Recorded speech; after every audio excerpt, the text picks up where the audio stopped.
ഇന്ന സാഅത ആതിയത്തുൻ അകാദു ഉഖ്ഫീഹ. ഈ അകാദു ഉഖ്ഫീഹ എന്നുള്ളത് ഒരു ഇടവാചകമാണ്, ജുംല മുഅ്തരിദ ഇടവാചകമാണ്. ഇന്ന സാഅത ആതിയത്തുൻ, അന്ത്യനാൾ വരും. എന്തിനാണ് അന്ത്യനാൾ വരുന്നത്? ലിതുജ്സ കുല്ലു നഫ്സിൻ ബിമാ തസ്അ. ലിതുജ്സ, പ്രതിഫലം നൽകപ്പെടുന്നതിന് വേണ്ടി. ലിതുജ്സ, ജസാ നൽകപ്പെടുന്നതിന് വേണ്ടി. കുല്ലു നഫ്സിൻ, എല്ലാ നഫ്സിനും, എല്ലാവർക്കും പ്രതിഫലം നൽകപ്പെടുന്നതിന് വേണ്ടിയാണ് അന്ത്യനാൾ വരുന്നത്.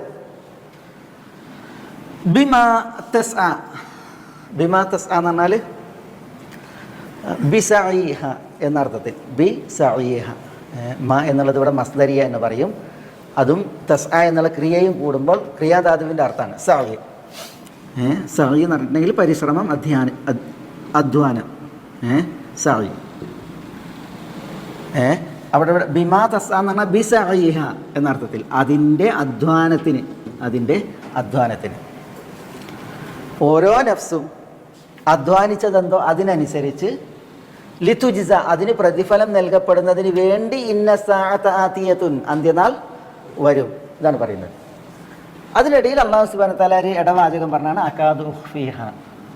യസ്അലൂനക അനി സാഅതി അയ്യാന മുർസാഹ ഫീമ അൻത മിൻ ദിക്റാഹ ഇലാ റബ്ബിക മുൻതഹാഹ ഇന്നമാ തുൻദിറു മൻ യഖ്ശാഹ എന്നാണ്. അതായത് നബി സല്ലല്ലാഹു അലൈഹി വസല്ലം തങ്ങൾക്ക് പോലും അതിനെക്കുറിച്ച് എന്തില്ല, ഒരു അറിവില്ല. അല്ലാഹു സുബ്ഹാനഹു വ തആല അന്ത്യനാൾ എന്ന് സംഭവിക്കും എന്നതിൻ്റെ ആ സമയം അതെല്ലാവർക്കും അല്ലാഹു സുബ്ഹാനഹു വ തആല എന്ത് ചെയ്തു?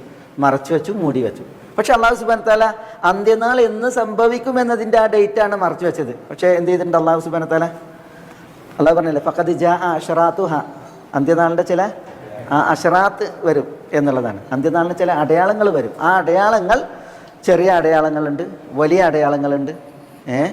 ചെറിയ അടയാളങ്ങൾ പലതും കഴിഞ്ഞു പോയി, വലിയ അടയാളങ്ങൾ വരാനിരിക്കുന്നു. അത് മഹദിയിൽ തുടങ്ങി ദജ്ജാൽ പ്രത്യക്ഷപ്പെടുന്നതുമായി ബന്ധപ്പെട്ട്, ഈസാ അലൈഹി സ്വലാത്തു വസ്സലാം മാനമിറങ്ങുന്നതുമായി ബന്ധപ്പെട്ട്, പിന്നെ യജൂജ് മജൂജിൻ്റെ നിയോഗം, അതേപോലെ തന്നെ ഈ ലോകത്ത് നടക്കുന്ന 3 ഖസ്ഫുകൾ, 3 ഭൂമി പിളർന്ന് ഭൂഗർഭത്തിലേക്ക് ആഴ്ത്തപ്പെടുന്നത്, അതേപോലെ തന്നെ ഒരു ദാബത്തുൽ അർദിൻ്റെ വിഷയം, അതേപോലെ ഒരു ദുഹാൻ്റെ വിഷയം, അതേപോലെ തന്നെ ഒരു നാർ, തീ പ്രത്യക്ഷപ്പെടുന്നതുമായി ബന്ധപ്പെട്ട വിഷയം.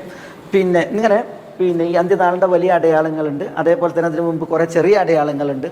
അതൊക്കെ അല്ലാഹു സുബ്ഹാനഹു വ തആല ചെയ്യും. അന്ത്യനാൾ അടുക്കാനായി എന്നുള്ളതിനുള്ള അറിയിപ്പുകളായി, അടയാളങ്ങളായി നൽകുമെന്നല്ലാതെ എന്ന് അന്ത്യനാൾ സംഭവിക്കുമെന്നുള്ളത് എന്ത് ചെയ്തു? അല്ലാഹു സുബ്ഹാനഹു വ തആല അത് എല്ലാവരെ തൊട്ടും മറച്ചു വെച്ചു എന്നുള്ളതാണ്.